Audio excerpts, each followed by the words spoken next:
Basketball is very good. Kawhi will end up loving the cold weather. Giannis will win the MVP next year.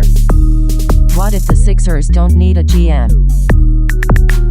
Basketball is very good. Hello, it has been a while since I've said these two words, but welcome to Group Chat. Justin Verrier. We back. Isn't that 4 words? Hi, Haley.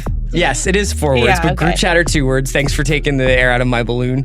It's the off season. Officially, it is the off season. Finally, because there's like the off season that's the hot stove NBA, in which all of us work 7 days a week, 12 hours a day, constantly checking Twitter.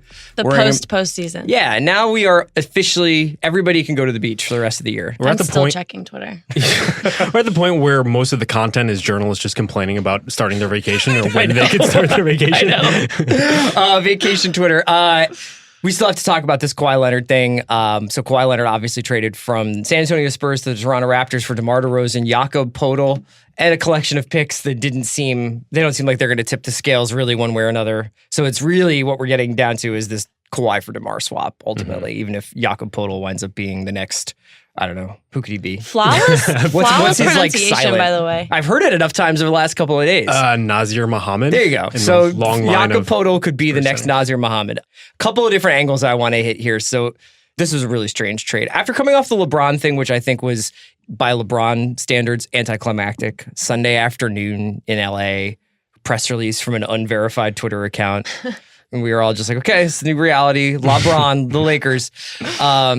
We get to this Kawhi situation, which has been way more for me like the way European soccer transfers work, which is basically a player starts leaking through the press that they're unhappy with the team they're with.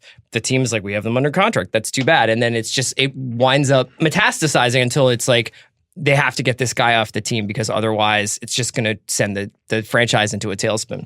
And that's kind of what happened with this Kawhi situation. I mean, the injury, how it was handled, the rumors afterwards, the trade demand this summer, and then finally the Spurs acquiescing. And I think we all kind of thought, I wanted to ask you first, Justin, because I think we all as Spurs watchers over the last decade or so, we're like, oh yeah, they're going to hold fast. They're going to get the best possible deal if they trade him, and they're not getting, maybe they won't trade him at all. Maybe they can just fix this. Mm-hmm. And in the end, it kind of got worked a little bit. Yeah, my general reaction to when the trade came down, which on our time was like, 6 o'clock in the morning Pacific time? It was definitely one of those incredibly pleasant wake up and your phone is like still vibrating from the hour of things that have been happening. Pleasant at like 3 o'clock when we were done with our workday, but not at 7 o'clock when you wake up and you have a fire drill on your hand. Yes. No, I mean, I think the collective just reaction was, Yeah. It wasn't like the big deal that we all thought of. And the biggest takeaway as it settles in is kind of just like, this is how trades go. We all kind of work ourselves up into lathers thinking like, well, based on the value of Kawhi, a top 5 player in the NBA, he's going to get a sort of package that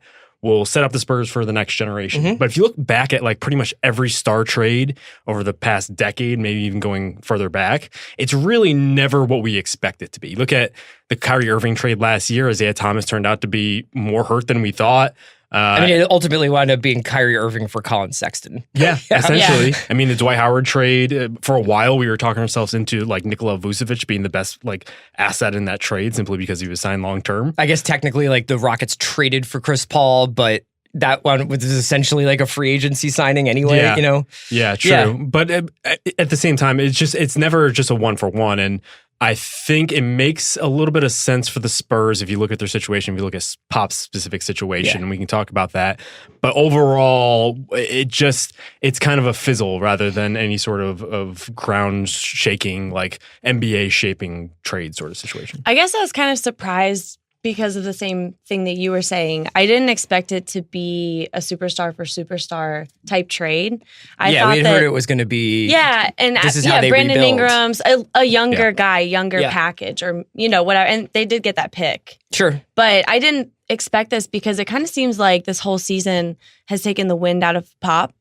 Sure, and for obvious reasons, right? Yeah. And I've been saying this for a while, but I've always thought, okay, he seems over it. He wants to leave the Spurs with something for the future. I can't imagine that he would leave this franchise and retire after this long and not be setting them up. Mm-hmm. And the DeMar thing seems like a Kawhi replacement, where essentially they're saying, okay, like we kind of have to go now. This guy's in his prime. And with Kawhi, I didn't think that Popovich was going to retire I don't know, like in the next 3 years. Because actually, I have a Louisville comparison. When Rick Pitino won the 2013 championship, which happened, he said that it brought the coaching excitement back into him. Sure. And he wanted to keep going. Yeah. And so I thought that essentially that was what Kawhi was for Pop. And then after all this drama, I thought surely he's not going to want to do this for much He's got longer. the Team USA thing coming. You know, it just seemed like obviously his wife passed away. They had all these problems internally with the Spurs. The ownership group went through a little bit of a rocky thing with Juliana and Peter Holt having a divorce.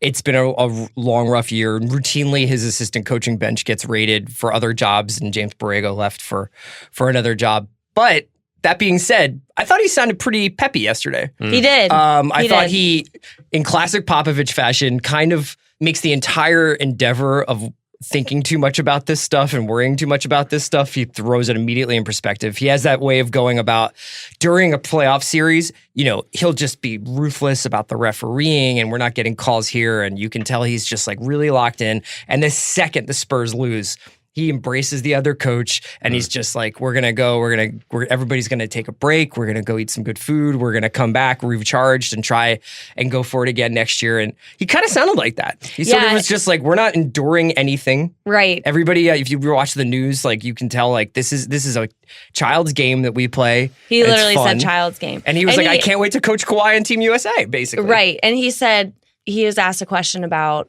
whether Kawhi was a bad teammate. And obviously there are all those reports about, you know, they're begging him to play in the locker room and he wouldn't play. And, you know, Tony Parker saying that comment that really pissed him off about my injury is worse. Yeah. Tony Parker, classic #1 teammate. Yeah, great teammate in the past. Great teammate. And he said, no, Kawhi was a great teammate the whole time. Yeah, all about basketball. So it was Didn't really just, care about money. Yeah, everything which is was good, just 'cause he's gonna mellowed lose a lot out. of it. Right. Yeah, this whole like past year with the Spurs has almost been like what you were saying, Chris, just like their pragmatism, especially coming from Pop, kind of clashing against the vision we've had of them as being like this progressive like bastion of an NBA franchise, where I think a few years ago when they kind of developed themselves as like the perfect foil for the big three Heat by almost working the angles, like they were one of the first teams to really embrace the corner three and find the value of it, or at the very least like take advantage of it in ways that like led to such results, where they were basically able to take an aging core to upend one of the greatest collections of talents that we've ever seen.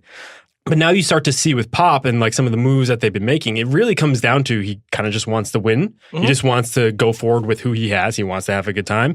And I think with DeMar, you kind of see a team where I think I'm actually excited to see what this team shakes out to be. I've never been a big DeMar fan, like watching him play specifically.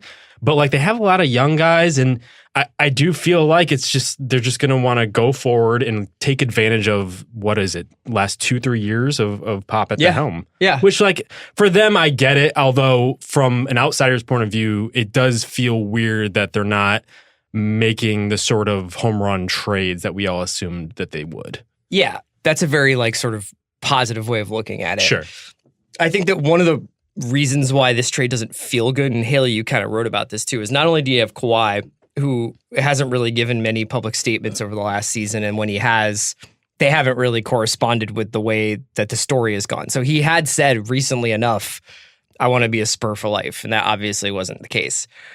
And then on the flip side, you wrote about this yesterday, Haley, is the DeMar thing sucks. You know what I mean? This is a second straight NBA season where basically a franchise icon, first Isaiah Thomas last year, DeMar DeRozan this year, gets traded kind of in the height of their relationship, like in the peak of their relationship with the fan base.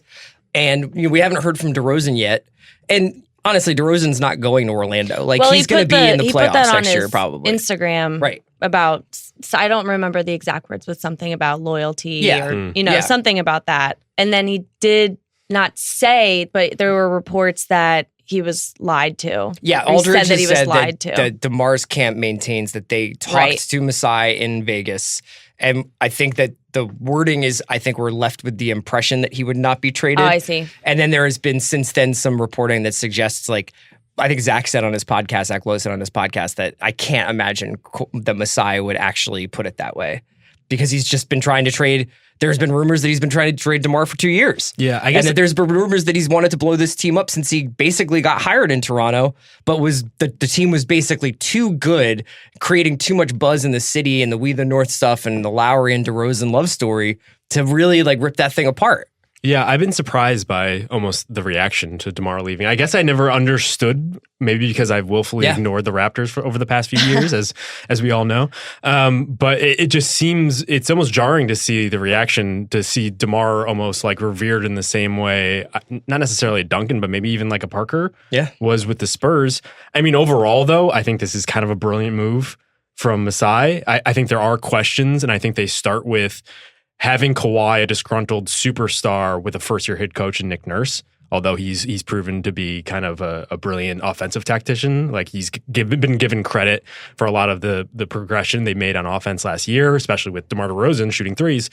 But overall, I look at their team and all of a sudden it looks really good. Yeah. Like, and it specifically looks good against some of the best teams that they're going to have to like upend, which has been their biggest issue the past 2 postseasons. If healthy, I think they can play with Boston for sure. For sure, and maybe even the Warriors. Well, so what I wrote yesterday that I found so interesting was that DeMar wanted to be a franchise lifer at a time where that doesn't, it's not really a thing anymore. It's kind of like a players league and they get to decide where they're going to go and even build a team. He was the Kobe proxy for a lot of people. And he got traded for a guy who doesn't want to be there and probably won't be there after this season, which is fine with Toronto because obviously like they're just trying to clear out DeMar's cap space. But with your point, I'm kind of interested to see like how hard is Kawhi going to try this season? So I'm not sure if that's a fair question, but like, I mean, after all of this, his identity, he doesn't seem like the same guy who I had always attached. You know, like, okay, he's going to be this straight-A student under Pop. He's loyal. Doesn't talk, you know what I mean? The Terminator. We talked about, like, I think I remember the first, like, year or so of Kevin O'Connor at the Ringer. Like, he just would refer to Kawhi as a robot or refer to Kawhi as a Terminator. And I was just like, yeah, you know, it's like, it was kind of just the casual way you would just sort of like, I'm saying Kawhi's name, I'm going to refer to his lack of kind of personality and his like dedication to the Spurs way. I wonder if we also just kind of attach that to him because it's the Spurs. Yeah. You know, like that is where people play for life. Like, this guy gets it. This guy doesn't want any, this guy doesn't make any problems. He's only about the work. He's exactly part of the continuum of Manu and Tim and Tony, of guys who want to be here, guys who get the relationship between the team and the community, and guys who understand that like you're going to have to sacrifice certain things to get to the finals. Well, even Pop said last year when LaMarcus came back and he revealed that he asked him for a trade, that was the first time that ever happened to him in his entire coaching career. Right. And now it's happened twice in 2 seasons. Right. And so I could see why it's jarring for both sides, where you do have the lifer being replaced by the guy who is maybe won't show up. But I do think it's interesting on the other end, where the Spurs are essentially like closing out the Pop chapter with something of a Kobe proxy, a guy who like lives in the mid-range, was probably he was a good player. He probably had his best year of his career last year, but I think it's fair to say might be on the downslope going forward. I think he's 29 now, DeMar. And I don't know. It just seems like the sort of cold, efficient trade that people are going to be up in arms about now. But I think for both sides to move forward, it was necessary. And for the Raptors, it's the type of move that's forward thinking enough to where you aren't 2 years from now wondering why you kind of committed to this like artificial ceiling. Sure. Which we've seen from the Raptors the past couple of years. Like, the Raptors all of a sudden look like a title contender, which even in the best of like what they were doing during last regular season, we weren't able to say, because there were always the same sort of haunting questions about DeMar specifically. It's exciting, and it kind of also reminds me of what the Spurs did this season. I mean, Chris Paul had already left, but they signed Blake, and then they were like... the Clippers did. Yeah. And then they were like, you know what? This actually hasn't worked out. This thing that we've been trying to get to work for so long is not working out. Yes. It's interesting that the people that we keep bringing up in these situations are all guys who at least publicly seem to be under the impression that they were franchise players. Yeah. You know what I mean? Blake Griffin re-signed with the Clippers after walking through like a museum of his own accomplishments in Staples. Sorry, Isaac. And that was an obnoxiously loud it's such an interesting state of affairs that we find ourselves in the modern NBA, where most of the guys who have stayed with their teams or like worked pretty hard to be really good basketball players are now considered albatrosses on their team salary caps, whether it's John Wall, Russell Westbrook, Blake Griffin. Chris Paul will be in a year or two. If Chris Paul breaks down again in next postseason, people are going to be tearing their hair out about the fact that he's going to be getting paid $40 million deep into his 30s. Right. In the last CBA negotiations, they seem to make a clear effort to try to keep these guys on their current teams. A lot of them coming from small markets, and I assume that's where like kind of the push came from. But if anything, it's worked against a lot of these teams where the players, the money isn't enough of an incentive for them to stay. And on the team side, the money is way too punitive and the luxury tax and all that for them to keep them. And so we're in a situation where Bill always talks about pre-agency. That seems to be more of an issue now than ever before, simply because they tried to overcorrect. Yeah, we'll definitely talk about pre-agency in the second half of this podcast. I want to hit one or two more Kawhi things before we go. I agree with you. I think you were talking about the potential of Toronto as like a finals team. And I actually agree that the best case scenario is that. But the weird thing about Kawhi now, and we saw this happen a little bit with Paul George, whereas at Indiana, Paul George was just like, I love Indiana and I love fishing and I love chilling with these guys. And like there was a time when we thought that George Hill, Paul George, and Roy Hibbert were going to be perennial Eastern Conference finalists. Right. And then when he moved to Oklahoma, when he asked for his trade, when he was traded to Oklahoma and the entire season in Oklahoma, you see this extra level of scrutiny because everybody is curious about what he's going to do next. And we're trying to say like, oh, are the Lakers tampering with him? Does Oklahoma City have a chance? Every streak means one thing or another for they lost 5 in a row. He's definitely leaving. They won 6 in a row. Maybe he'll stay. And there was that like one stretch where they had Roberson and it was like they had like a top 5 defense and people were like, maybe this is just like a really good team. I remember after a Lakers game or something, some reason he was in LA. Yeah, and like his entire family was sitting courtside or something. Right. And And it then seemed to be a signal. afterwards, whoever the sideline reporter was asked him like, so, this is kind of weird because you're in LA and like everyone knows about next season and the rumors. And he was like, yeah, I love LA.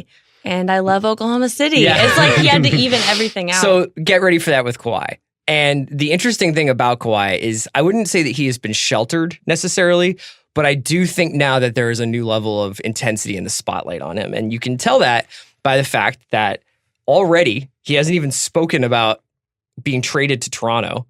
You're already getting like Bruce Arthur, who knows the Raptors as well as anybody, talking about how there are rumors that Kawhi wants to set up his own super team in Brooklyn next year or somewhere, that Kawhi has already started making calls, gauging people's interest in like forming a super team elsewhere, not necessarily in Toronto. So you were talking about like, we've mentioned this a couple of times. Like is he going to show up basically either in terms of his effort or even physically for his medical? This is kind of a really good chess move by Masai. This is a way of reading it. You make this trade, down the line now you're free of the DeMar contract and you can change the way the team plays, worst case scenario, if Kawhi leaves.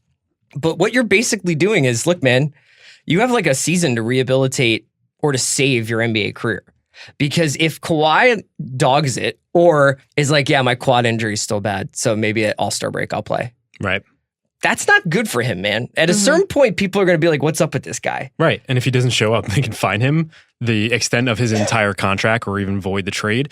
I think about it a lot. Obviously, the Paul George corollary is like very clear. And I think there's a chance that he might just love Toronto and love his situation. But I think about LeBron calling his Miami years like his college years, essentially, where he went and kind of divorced himself from this like the world that he knew. And also the weight of being like the savior of an entire state's professional sporting culture. Right. Yeah. And it just opened his mind up to new kind of realities. And like Miami has a tendency to do that. Definitely. Yeah. Deion Waiters can attest to that. But I do wonder if just the act of having to show up in Toronto, having to adapt to a situation, trying to make the best of it because financially it is in his best interest. I wonder how much that's going to affect his entire perception of Toronto, of the NBA, and like what he wants from like his next situation. I also think like it's going to affect like the second he walks in that locker room. I almost think about it more than Paul George in the context of when Kevin Durant went to the Warriors, because he was forced to confront that he can't be this person that he was in OKC. You have to be a different person now. You can't be like this for the city guy. And he, it obviously affected him from all the stuff that came afterwards, the burner accounts. people are never going to stop talking about that. He had to become really defensive. And I think that he, too, is kind of a quiet dude. And with Kawhi, like, he's probably going to feel a need to be defensive because we've only heard one side of this. And his reputation is being very quiet, but it can't be going forward. I just don't see how it could be. I'm just curious about how he's going to be greeted in the locker room, too. Well, also the media. Like, we think about Toronto as kind of like a different world, but like they are like what, a top 5 market in the NBA. They have like cable sports network dedicated to all of their pro sports teams, and like the Raptors have been better than the Leafs, I think, over the last few years. I'm sure Hockey Twitter will correct me if I'm wrong. But yeah, like the Raptors have been in the playoffs. Like Adam Naiman, who writes movie reviews for The Ringer, has like often just is like as an aside in his emails about what time he's filing his pieces will be like, we'll file when the Raptors are over, kind of freaking out because of this Raptors thing, but we'll file soon, like, and that'll just be because they lost 3 games in February. Right. So now it's like a whole new level. Like, yeah, there's going to be an increased scrutiny. You're totally right. Yeah, I mean, I just look at the beat writer culture. It's almost like a signpost for how much interest there is in a team. And there's like 4 or 5 traveling beat writers for the Raptors. And he's going to have to get up there every day, presumably, and talk about this. Talk about his relationship with Kyle Lowry. Talk about his relationship with Nick Nurse. And I think the optimists would say, like, maybe that opens him up to Masai and all these new situations. And maybe he realizes what a good team they have there. But on the downside, I mean, I still think like the Lakers are looming out there. And I think if there's a winner outside of the 2 teams actually involved in the trade, it's definitely them. Absolutely the Lakers, because they didn't have to give up anyone and they could still very easily get. But don't you think, so one thing I would say though, is that we just don't know who this guy is. Like, I don't know how he's wired. I don't know if he wanted to be traded to the Lakers, which I know that they said like his preference is LA. I agree with you, but I think that there's more shoes to drop in the Kawhi story. I could see him being like, I want to play with, like, we have no idea who he wants to play with or whether he thinks he's so good, it should be people wanting to come play with him somewhere. You know what I mean? Yeah. Like, and I would, a lot is going to be determined now. I think the Lakers did really well to keep a lot of these kids and not give up too much to get a second star with LeBron, because this way, like, they can kind of ease into the pool a little bit of like what's going to be such a strange season for them. Mm-hmm. I think if they had gotten a Kawhi or a Paul George, it just would have been like, you guys win tonight? Did you guys win tonight? Did you guys win tonight? Are you better than the Warriors? And now it's like, make the playoffs. Right. The Lakers haven't made the playoffs in a couple of years. Make the playoffs, and we'll like, that'll be a success. I think the storyline too is that LeBron signing for 4 years kind of almost takes the pressure off them a little bit, because it seems like, I mean, we were all joking about who they signed because it was underwhelming, but it seems like they are definitely building towards something. It's not necessarily like we have to win this year. Yeah. Which is surprising because, I mean, he hasn't showed any signs of slowing down, but like LeBron is 33. Right. Yeah. That's the biggest thing. Like, I think it makes a lot of sense if you're looking at this from the long-term view, which based on the contract, as Haley mentions, like, it seems like that's what he's doing. At the same time, like, he's going to be 34 in, I believe, December. Mm-hmm. Like, how many peak years is he going to have? And I think the optimist view is, well, if he's going to downshift at some point, and it's probably going to come in at best 2 years in some ways, like, having that young collection of talent is going to help more than anything. At the same time, like, they're still like basing a lot of their actions, the organization, on hope, on exceptionalism, and it worked with LeBron. But to assume that everyone is wired in the same way is just kind of a misnomer. I mean, just look at Paul George. Yeah, he was the absolutely. one that we all assumed would take that route, and he didn't. That's true. One last Kawhi note before we go.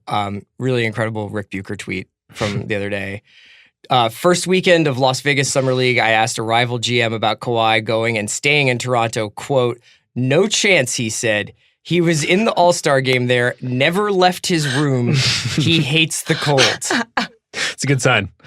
I hate the cold too. That's why I live in Los Angeles. So I totally sympathize with Kawhi. I can tell you guys it is literally like 85 degrees. And I'm sweating, and Verrier is in 2 t-shirts. My office is really cold. Jacket. Before we go to a break, I just want to hit the other bit of free agency news that hit today, which was Marcus Smart re-signing with the Boston Celtics for 4 years, $52 million, which it is one of those weird things where it's like we talk so much about like shooting, we talk so much about like, you know, upside and potential, and Marcus Smart is who he is, and you can see what he brings in the postseason. He basically will like sacrifice his entire body for your team to win. Then take like 7 threes. Yeah, and take 7 threes. That might be a bad beat. I like secretly kind of was pining for him on the Sixers. I thought the Sixers could really use somebody like Marcus Smart, but I understand why they didn't go for him. But now in retrospect, with Bielisa ghosting us and like winding up kind of, you know, on the outside looking in with some of the superstars that they had been shopping for, I kind of wish we had Marcus Smart. I know that's stupid. Any thoughts on the Marcus Smart thing, and any more thoughts more broadly on like how weird this restricted free agency class was with Jabari and Levine? I feel bad for Marcus Smart because I actually I did want him to stay with the Celtics because I wanted to see this team with everyone healthy. Right. But I feel bad for him because I do think in any other market, maybe next year especially, he would have gotten more money. And he was really adamant about that. He was like, I'm not taking a hometown discount. Actually, he didn't say that, but that was the report. Right? Yeah. Yeah. And, you know, he said, I'm worth more than 12 to 14 million. He got 13 million a year. And he got it over 4 years. So, I mean, in one aspect, he got security, which is good. In another, he probably does deserve more money. And I also think that it's good for him because of security, but now the Celtics also have the security of having a very tradable contract right. in him. I mean, so it kind of sucks for him as well. But now, I mean, also they have Rozier hitting restricted free agency next season. They have Kyrie as an unrestricted free agent next season. And so it does give them a lot more security in all aspects of that. Yeah, it was a kind of a looming threat there when you see the details of what he signed to, and you realize he's their only middle tier contract on the books for the Celtics. Right, and I also want to say that he turned down an extension last fall that was 4 years, $50 million. He just signed $52 million. Like, that sucks. The whatever cap environment that came as a result of the 2006 kind of boom, like, it squeezed out everybody. And I'm actually surprised that he got this much money. And it almost seems like maybe the Celtics overpaid a little bit because of that middle tier contract that they needed to swing in a trade. So I guess like we'll see at the deadline what happens. But for now, I mean, yes, the Celtics are kind of loaded in the backcourt, but what were we saying about this team throughout the entire playoffs? It was just like their switchability, their defense, and to a large extent, he's kind of like an identity for them on that end. Yeah. And I do feel like Smart and Morris replaced probably the sticker shock of Hayward and Irving, and you'd just be like, oh, 2 All-Stars is amazing. Smart and Morris were like, no, we're like gritty. Everybody, it's us and Baines, and we're just gonna like be like the junkyard dogs who get after it every night. And I also think it's easy to forget that Marcus is only 24. Yeah. So this contract, although I think his body is like 31 after like the amount of times it's gone flying into the stands. Yeah. But yeah, you're right. This is not his last contract. I could see why everyone thinks that this is. I could see why it's probably an unpopular opinion to say that he could make more, but other teams could definitely use him. You know what I mean? He'd be very important to them. So overall, I'm kind of sad for him. All right, we're going to take a quick break, and when we come back, we're going to talk about the next big questions facing the NBA. Hey guys, before we keep going with NBA group chat, let me just tell you about some of the podcasts on the Ringer Podcast Network this week. One Shining Podcast made the pilgrimage to Ohio to talk to Greg Oden, Mark Titus, and Tate Frazier with the Ohio State's big man legend, who obviously had a very rocky NBA career, but is still a really interesting guy, and he's obviously a longtime friend of Mark Titus, so that's an amazing podcast. Also this week, The Rewatchables is covering Midnight Run. Haley, have you ever seen Midnight Run? No. Robert De Niro, Charles Grodin, 1980s buddy movie. Is it on Netflix? I just saw Heat. Did you watch Heat? Yeah. Did you like it? Yeah. Cool. I loved it. Go subscribe and listen through your preferred podcast app or visit theringer.com/podcasts. All right, guys, we're back. I want to talk a little bit about next big NBA questions. And since we spent the most of this pod so far talking about Kawhi Leonard and the way that he exercised his pre-agency to force his way out of San Antonio, let's take a little bit of a temperature on some of the other stars. We talked briefly about Kyrie Irving, who weirdly showed up in a couple of maybe not super solid rumors, but like his name got circulated in Kawhi talk. It was that was definitely in a report. Yeah, that Boston would be more into trading Kyrie for Kawhi. I remember that. I than thought Tatum that for was just Kawhi. like a public debate. I No, thought I that think it was like a I think that was a Reddit, rumor. would you do it? And then there's also been rumors that Kyrie is not planning on spending his entire career in Boston based on the fact that he went on the Bill Simmons show and didn't sound like he was planning on staying. He was kind of like, yeah, guys, today we like to play places in a couple years and play with friends and move, like do different things. And I can never tell what Kyrie's I'm coming home is, because he sounded like when he went to Boston, he was like finally like a real basketball city. But is he like, he's from Jersey? Would he want to go play for the Knicks? That's the rumor. And I mean, obviously KD is out there. Yeah. And the rumors are about KD are centered around the fact that nobody knows what is up with that guy or what he ever wants. And that Rich Kleiman is like, I want to run the Knicks one day. I guess, yeah. I mean, the other thing is just like Kyrie and Jimmy Butler. Apparently they're friends. I want to know more about that friendship, first of all. And second of all, I don't. where a lot of deep philosophical talks over dominoes is what I'm assuming. So let's go through these guys. Let's start with Jimmy Butler. Okay. Who turned down an extension, correct? Which I came out as like, he turned down an extension, and you were like, he was always going to do that. Yeah. So it was a 4-year, $100 million extension, but it makes sense. And I think that everyone expected him to turn it down. They kind of just had to offer it just because next year he's eligible for a 5-year contract worth, it's projected at 188, but I think that obviously that could fluctuate a little bit with the Wolves, or it'd be 140 anywhere else. So, I mean, it makes sense. Like, of course he was going to turn it down. That's missing out on a lot of money. But also, he hasn't sounded super pleased with the Wolves. No, nor would you necessarily. I mean, they're essentially running back the team that they had last year.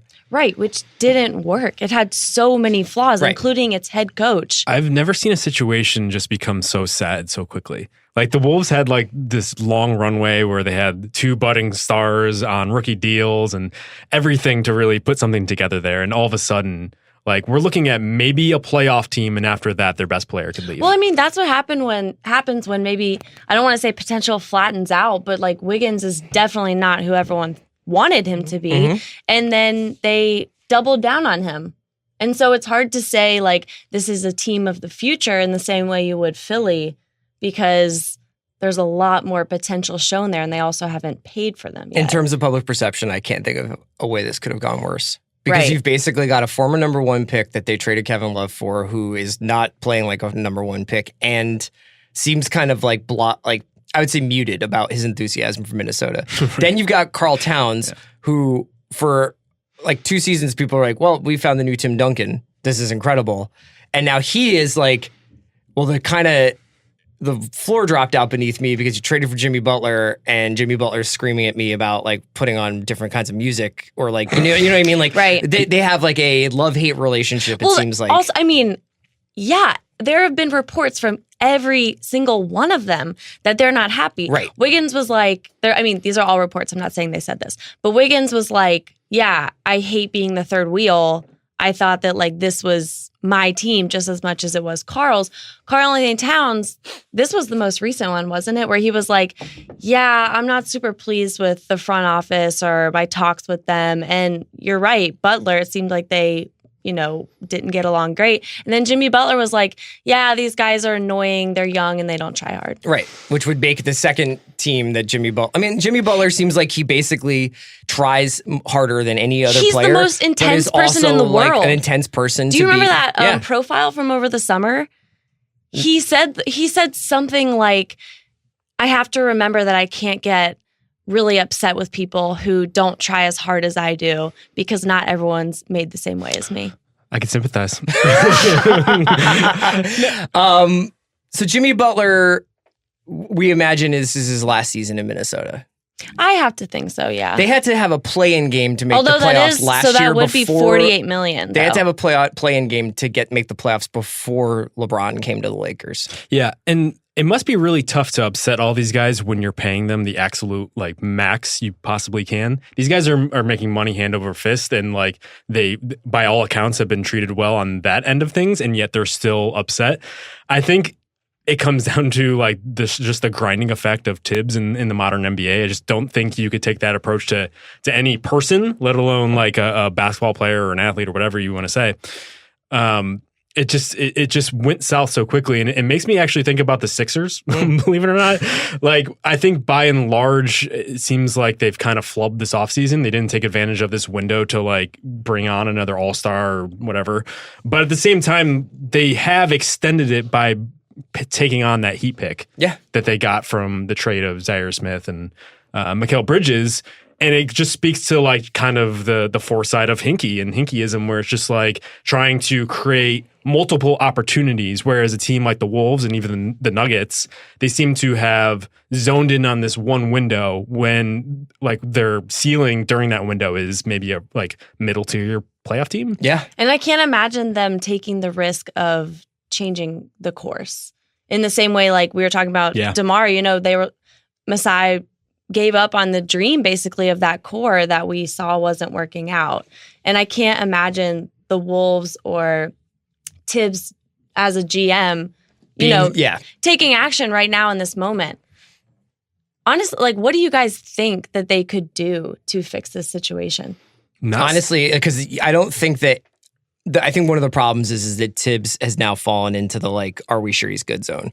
And so we definitely don't have a lot of confidence in him as a GM. So you're not going to see, even though they made the Zach LaVine for Jimmy Butler trade, which I would still do like every day of the week. God, that was the peak. And then it just went so far down. Every transaction he made after that was like... It just seems like he is not the right guy to either be the coach or the GM, and probably both, because he's not going to... He never really invested in and has developed the younger talent. It doesn't look like the young guys like playing for him, you know? And I think also just like the culture there has kind of gone off, where you hear stories about guys stat hunting. You hear stories about guys not getting along. And the West is just too competitive for a team that's like trying to figure it out. There were reports in the season where I think it was Jeff Teague, where he was super unhappy and shocked by the amount of minutes I believe that they were playing. The entire starting five at this point. Right. And like Taj Gibson was the oldest one of the starting five, and he was playing the most minutes. Yeah. I just look at the moves that Tibbs has made as an executive this offseason, which I believe are only signing Derrick Rose to the minimum and hard capping themselves by signing Anthony Tolliver to like the maximum of whatever mid-level they have, probably the taxpayers.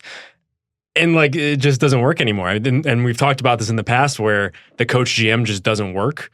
It's pretty much just Tibbs and Pop. And we're seeing both of them recently, like how that clash of the two roles is not best for both sides. Yeah, right. All right, so that's the Minnesota situation. That's the Jimmy Butler situation. Other next NBA questions I think that are really worth talking about are who is going to be the next Kawhi-like player to exercise their pre-agency? You know, I mean, is that an Anthony Davis? Does Anthony Davis look around the league and does he want to wait out the last 2 years of his contract, or does he start to say, look, like, we made a nice run last year. I've played my entire career here. I love New Orleans, but like, trade me while you can still basically get the biggest possible haul for me. Yeah, he's probably the one that the rest of the league wishes was the next free agency candidate. And I do wonder what's going to happen, but I would presume that he'll at least try to work his way through this season, because there is an upside to what they built last year without Boogie and some of the guys that they brought on.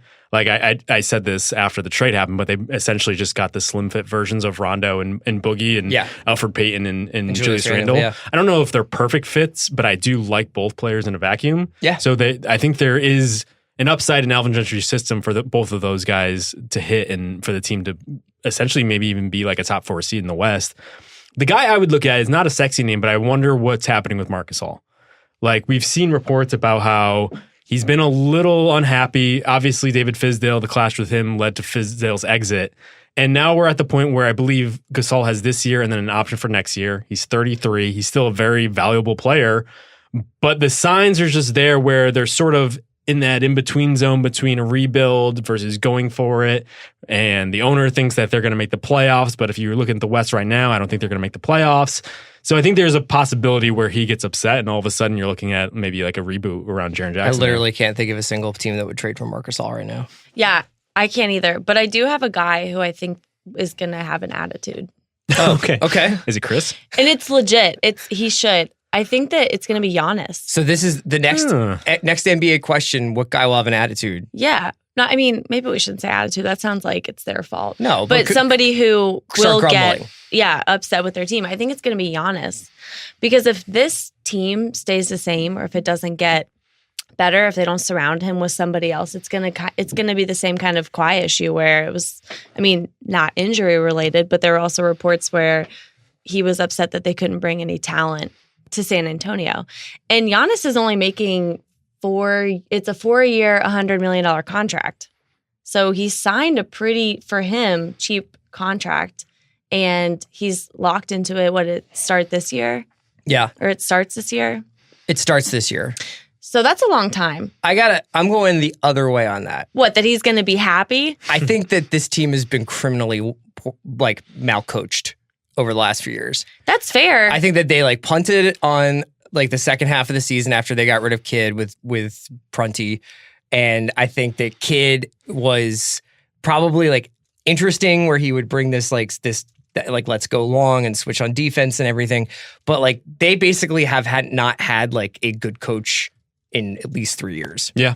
Not to be truth is in the middle guy, but I'm kind of in the middle of both of you, both physically in this room and when it comes to the Milwaukee Bucks. I do think yes, I think Bud will bring out the best in Giannis and some of the guys. Literally that just stand over here is a good start for those guys. And I like the bigs that they brought on this offseason. I think Ilyasova is a good match for Giannis in the front court. I think Brook Lopez on a cheap deal is a good match for Giannis, and the type of stretch guy you need with Giannis where his literally only flaw is his shooting at this point. At the same time, some of the deals that they've given out in recent history and that Ilyasova contract, who was essentially kind of on his last leg of his career, basically, I think it was 3 for $21 million. I think they're going to come up against some issues. And one guy I'm wondering about is Chris Middleton. I believe he's a free agent. He's next year. Next year. Yeah. And he's the type of guy where you want him because he's effectively Giannis's best teammate. And I think they can grow together and they play off each other really well. We saw in the playoffs. They pretty much, besides the Cavs, played the Celtics the best in last postseason.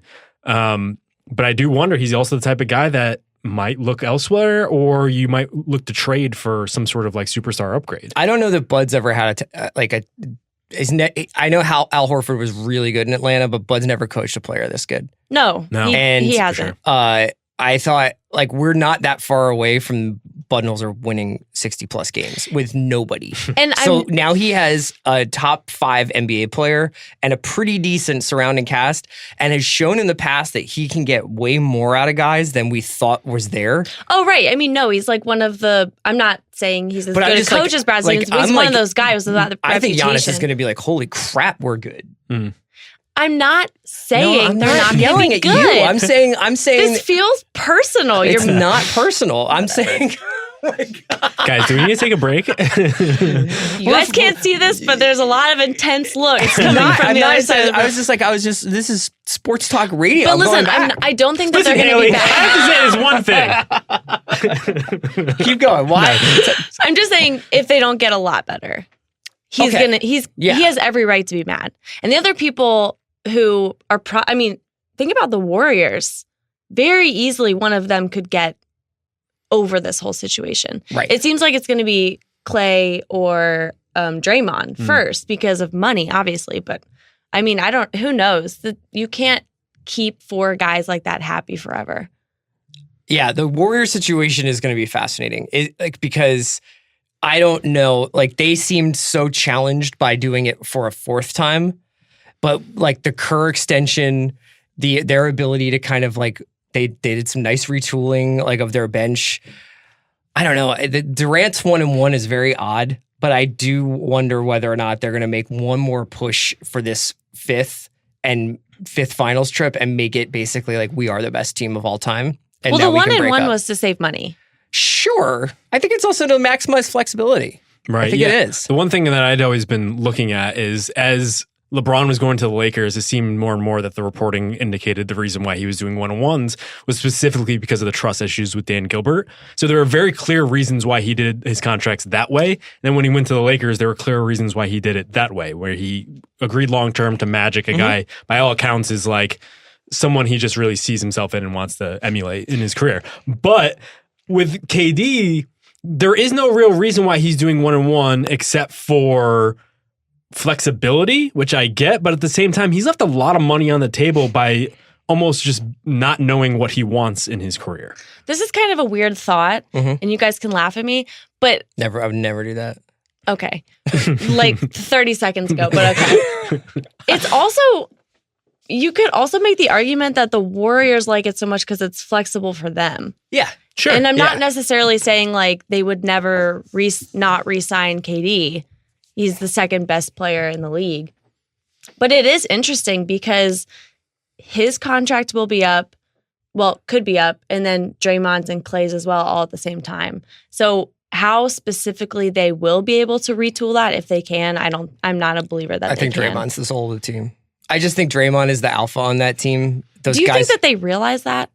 I think that they realize that when they need it, and then when it's like Draymond either when it's Draymond playing poorly or maybe being a little out of shape during the regular season, but still barking at dudes, like it might get a little frustrating. And then at the playoffs, they're like, God bless. Thank you so much for having Draymond on this team. Because Draymond, I think, is why they beat the Rockets. You know what I mean? It's not necessarily because he was so...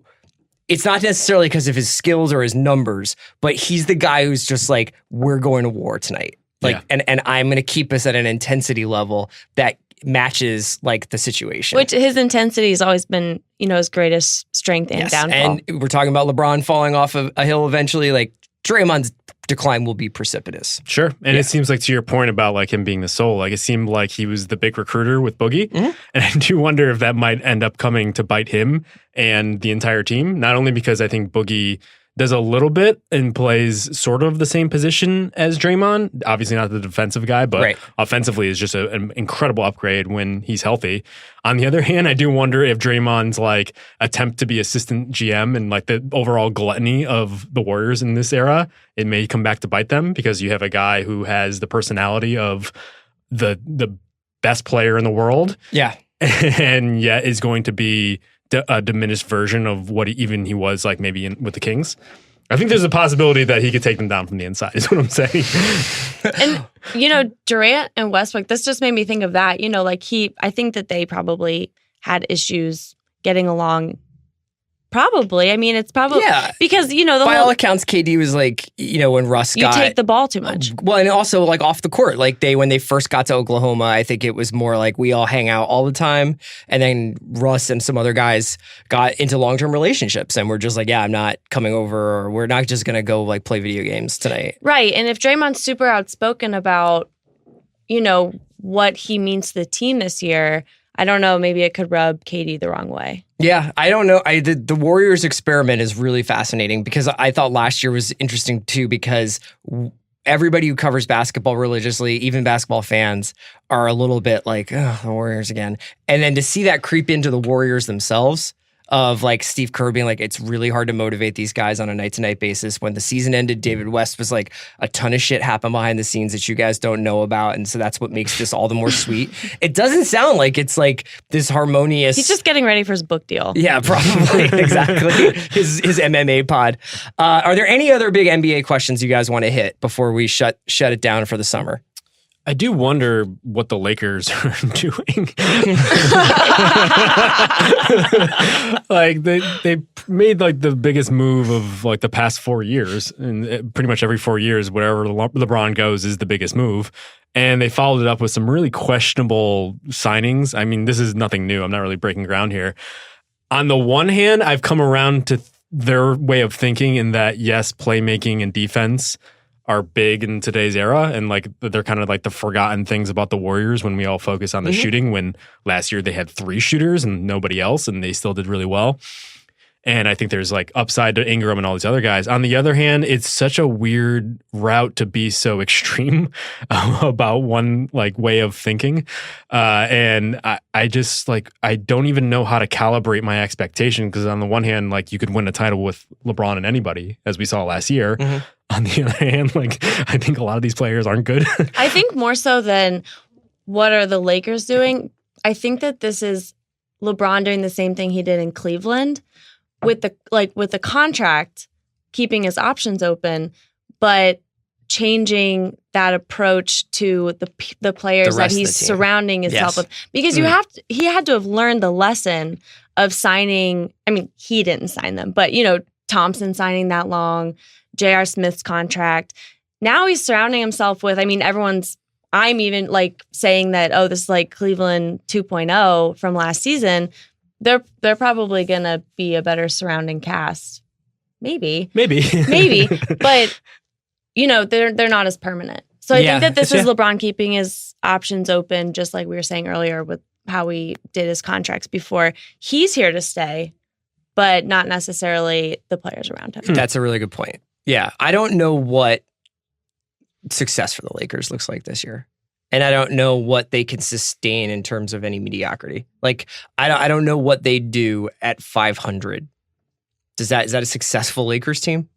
A 20-20 Lakers team? I don't know. And it's interesting because whenever any other player except LeBron moves from the East to the West, we're like, well, now they're in the West. Now we've got to play the West. I don't think I've heard one single person say that about LeBron. But it is interesting because he played the most minutes in the league last season and in the postseason, right? Yeah. Yeah, he did. And so it's like, he can't do that again this year. And also, it was interesting hearing Arnovitz and Lowe talk about the Kawhi trade. They were talking about how typically the Spurs rack up a lot of wins by feasting on bad teams. Like, they're never the team that gets caught sleeping against a Phoenix.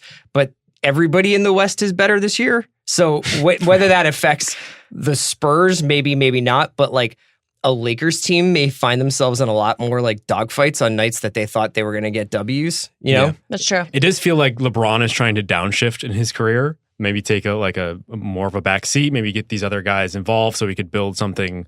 They're saying all the right things about like LeBron actually really wants to try it out with these kids. Right. At the same time, like I think LeBron, like the biggest like celebrity in sports, combined with the franchise that's known for palace intrigue more than any other in sports, it's only going to exacerbate like just this media explosion, just level of interest and all the other stuff. So I don't even know if that is his goal. It seems pretty contrary to it to go to that sort of team. What you're saying, like LeBron is an institution and the Lakers are an institution. And now they're together. Yeah, and now they're going to have to figure out one institution to be.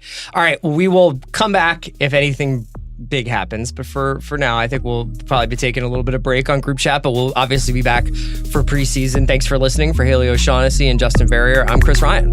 Basketball is very good.